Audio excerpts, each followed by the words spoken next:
Let's take a look at some information and charts on EOS for Brave New Coin. So I mentioned this last time, but EOS has a market cap of currently 5.7 billion, according to Brave New Coin, and their treasury is worth 7.7 billion. Bit curious when situations like this arise. Should the company, Block One, behind EOS, should they do anything? Should they care? Should they buy back EOS? Should they have a burning program? What should they do? Should they reward EOS holders by distributing their treasury back to them? Which is basically what, I forget the name of it at this point, some ICO, some gold ICO that did that, where its treasury was worth several multiples of what that coin was actually worth. They ended up distributing their treasury to the holders and then closed. It's always a curious situation. Now, Block One will tell you we're a company, we do many things, we don't just do EOS. And my retort to that is always, well, you're the one that raised the $4 billion in the ICO, right? So it's hard to get behind a project like that. It's also hard to get behind a project where you have one of the lead people, Dan Larimer, who's been a serial leaver of projects, left a few months ago at this point. That leaves a bad taste in people's mouth. I think, if I was an investor and I thought, man, EOS is the next best thing, and here's the CTO leaving, right? So EOS is behind the curve, and I think it's feeling it. If we just go to the market cap on Brave New Coin, the table, it kind of shocked me. I hadn't looked at the market caps of much stuff recently, but here's the top 20, right? Doge in there.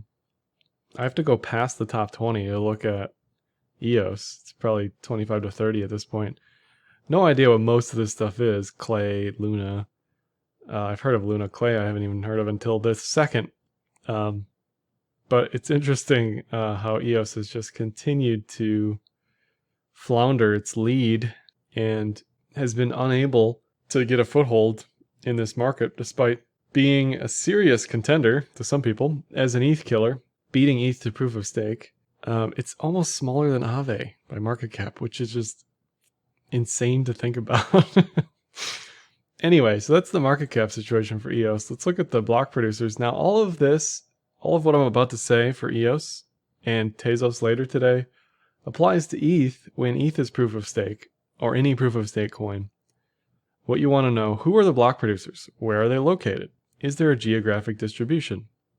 Is there a broad swath of interests represented here? Are these all exchanges? Are these all Asian locations? You don't want a central point of failure.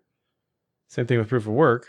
You want to be geographically distributed. Let's say Asian countries come down on proof of stake and say that's illegal, right? Let's just have a thought experiment here. You don't want your network being disrupted by government regulations, right? So that's a concern, probably for EOS among many others, because most of the block producers here, the top 21, are in Asia. Now, Singapore is different than China, and China is different than Hong Kong, but it's just important to look at this stuff and say, is there a risk here, right? Is there a risk that 7 of these are exchanges of the 21? Yeah, because if the exchanges want to do something that's good for exchanges but bad for holders of EOS, they're going to do what's in their best interest.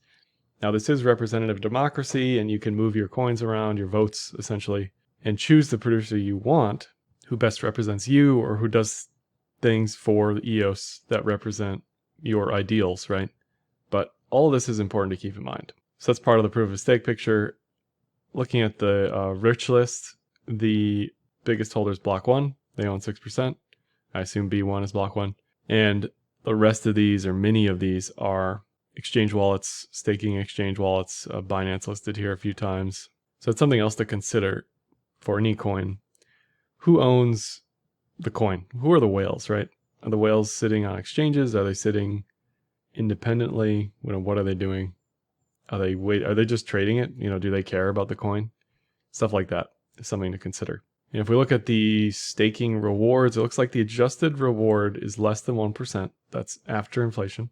It looks like, based on this website, inflation is 5% per year. Currently, 46% of the total network is staking. So just some more tidbits about the staking stuff. And if we compare this annual reward to anything on DeFi, the question is, why would you bother? Why would you bother doing anything on EOS when you could get 10x this just lending USDC. There goes your volatility risk. And it's just an easier, to me, mentally, for most people, it's just easier to just lend your USDC, right? Than participate in staking here. Now, if you're part of the EOS community and you think EOS is bullish or due for a bullish move, then yes, you hold proof of stake on EOS and you just hodl, right? But there's probably less of those people than people who would rather just lend their USDC. If we look at transactions per day since 2018, transactions per day have ranged between roughly 1.5 million and 10 million. This is a proof of stake network where transactions are basically free. So the question is, do we even care about any of this on-chain data? Now, Coinmetrics doesn't even provide average transaction values or anything like that, probably because the data is just so much of a mess that they can't even reliably get numbers. But just looking at the transaction history, the data history, transactions are rising, have been rising since March, probably rising partially due to ETH fees being high. That'd be my guess. Why did it bottom in March? Potentially. You can see they had this run up to 7,006.5 in September 2020, and then everything just shed back down. So not exactly a bullish transaction picture. Block counts remain normal. They had an issue with this airdrop in 2019, and that caused some backlog in the network because block count went way down.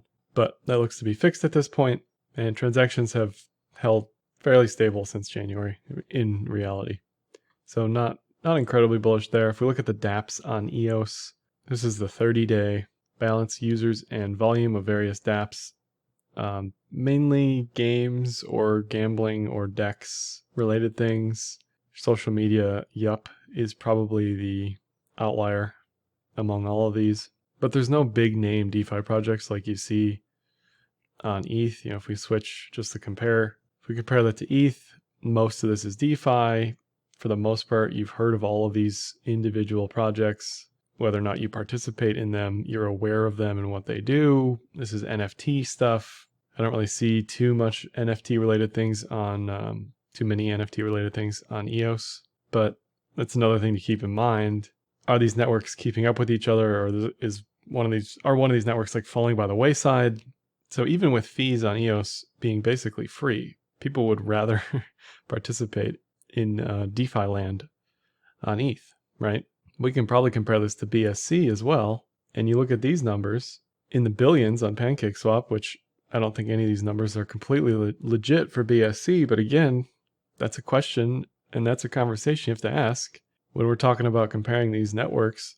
At this point, there are so many different types of proof of stake networks. There are so many different types of DeFi adjacent networks that you got to ask yourself, where's your money?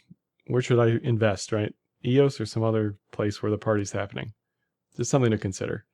And should that change, I expect EOS to do much better price-wise, but right now, I don't think this is enough to move the needle, right? DeFi Box and Joker.1 and Pizza, probably not enough to move the needle. Looking at EOS.io, over the past 5 years, Google Trends have lifted pretty substantially over the past few months. So this is definitely one of the more bullish metrics I can point to say, yes, people are at the very least looking into what EOS is based on the search history, or there's news articles, or there's a multi-year high here in Google Trends. Let's take a look at the technicals. We'll start with the MA multiplier, and how this works is we've got a buy zone in the green here, a sell zone in the red here. What you want to see is backtesting for both buy zone and sell zone, multiple points if you can get it. Currently, most of this has just been buy zone, and this may end up being correct. I could be overly bearish on EOS right now, and maybe at sub $10, EOS goes to over $100 a coin, and all of these buy zones will look amazing, right?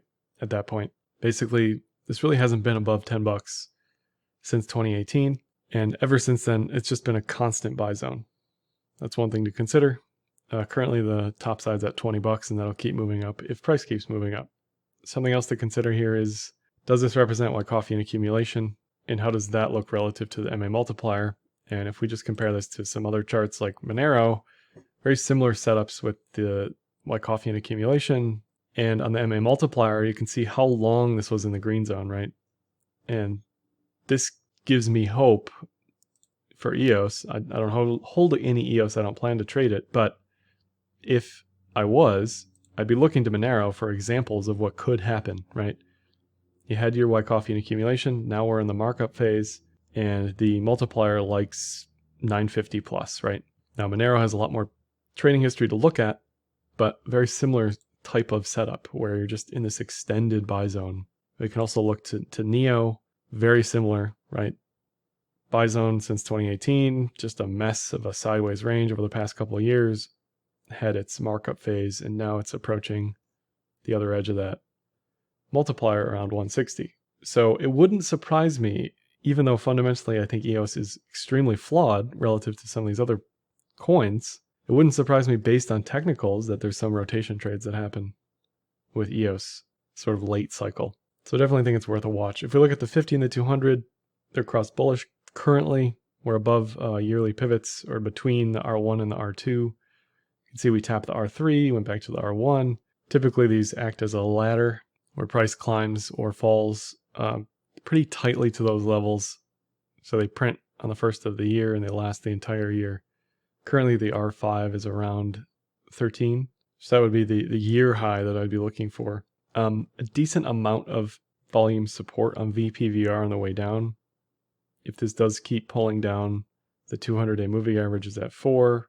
Nice VPVR level there. But if you just zoom out at the end of the day, this really has been ranging for over 2 years at this point. So it's really got to do something if it wants to stay in the conversation in any way, shape, or form. Otherwise, it's just going to stay here, right, until somebody cares about it. Looking at the cloud, on the 3-day, zoomed way out, it hasn't been above the cloud since earlier this year. Previously, it was 2018, which barely counts because there's not really that much data, but early 2018 and now are really the only times it's been above the cloud, just to show you how long it's languished and done a bunch of nothing. And I'm using the 3-day because if we go any lower, trend metrics look extremely poor. They give you several bad signals when price is just sideways. EOS-BTC kind of tells the picture, that everybody's feeling. I think the fundamentals, even EOS-ETH, right? The magical ETH killer got killed by ETH, right? The inverse ETH killer. EOS-BTC was printing this bull div W double bottom, bounced slightly. There's still a bunch of support at this level, but there's a ton of volume resistance on the upside. Again, zoomed way out on the 3-day, it's just been nothing but down since 2018. So it's hard to get bullish on EOS against BTC unless it's above the 3-day cloud at this point. If the trend is this strong and hasn't done anything, you just have to zoom out, because I can't trust any lower time frame breakouts because they haven't gone anywhere, right? Historically, they just haven't. So if you're buying this, I guess you're waiting for a new all-time low with a bull div, but trend-wise, this just looks ready for more down to me. And EOS ETH looks extremely oversold, but at the same time, man, do you want to step in front of this freight train? I don't. And again, compare the fundamentals. You might think both networks are flawed or not a fan of either of them, but if we just compare them head to head, the party's happening on ETH right now, even with the fees what they are, like I mentioned, with DeFi. So I don't see that on EOS, You'd think with the head start that EOS had, that it would have this robust DeFi marketplace or something at this point, but it's got, to me, a bunch of nothing, It's just got nothing to show for that $4 billion ICO at this point. So maybe I am too biased. I'm not even a fan of ETH. It's just EOS very clearly to me has been a loser thus far. And if you want to see me trade ETH and BTC or a bunch of DeFi stuff, you can pop on over to enzyme.finance and participate or observe the non-custodial portfolio management tool, where you can see AUM, performance, trades, allocations, what I do and when, who deposits, who withdraws, all that sort of fun stuff. EOS isn't a part of this, but it is sort of inversely a part of this if we're bullish on a bunch of stuff that isn't ETH or isn't EOS. So that's all I got for this one. Like, dislike, comment, share, subscribe, and happy trading.